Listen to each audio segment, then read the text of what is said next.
gentlemen, welcome on board this Turkish Airlines flight. We would like to draw your attention to the safety information you need to follow during this flight. Please stow your hand luggage carefully in the overhead compartments. You can place smaller items under the seat in front of you. When the seatbelt sign is on, please fasten and adjust your seatbelt as shown. Keep your seatbelt fastened and visible until the seatbelt sign is off. When needed, you can release it as shown. Before the flight, extension and loop belts are given out by the cabin crew. Please switch your mobile phones and all other electronic devices to flight mode. Mobile phone. You will find your life vest attached to your seat as shown. If needed, slip it over your head, attach the straps, and tighten it. When you reach the exit, inflate your life jacket by pulling the red toggles, or by blowing into the tube or tubes. The light will come on when in contact with water. The crew will provide life vests for infants. Please open the life vest on infant in an emergency situation and inflate it immediately. Exoshores are equipped with automatically inflating slides, which the crew will operate in case of an emergency. Before takeoff and landing, please make sure that your window blind is open, your tray table is closed, and your seat back is fully upright. Please stow your footrest, video screen, and handset. Thank you for your attention. For more details, please read the safety card in your seat pocket. Make sure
Lütfen kemerinizi bağlı tutunuz ve yerinizde kalınız.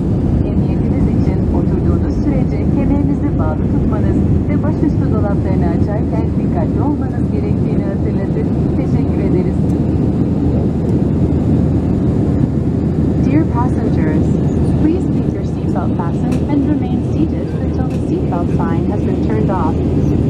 For your own safety, we kindly remind you to keep your seatbelt fastened while you remain seated and be careful when opening the overhead bin. Thank you.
Hanımefendiler, beyefendiler, sevgili çocuklar, tekrardan merhaba, kaptan konuşuyor.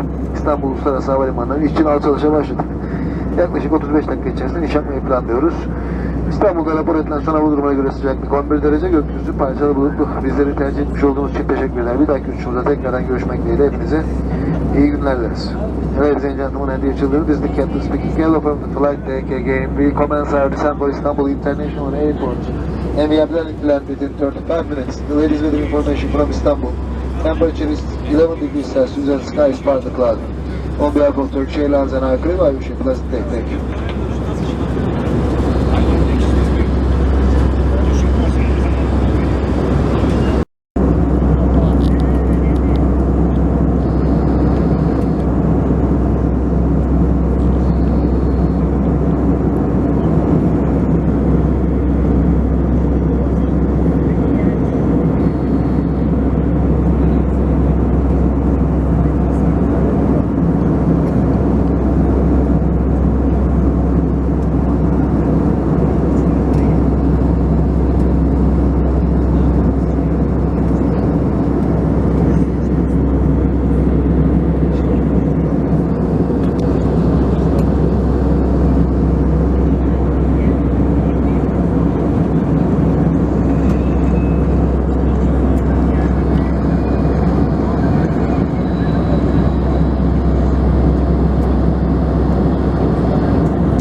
Devices which do not have flight mode feature must be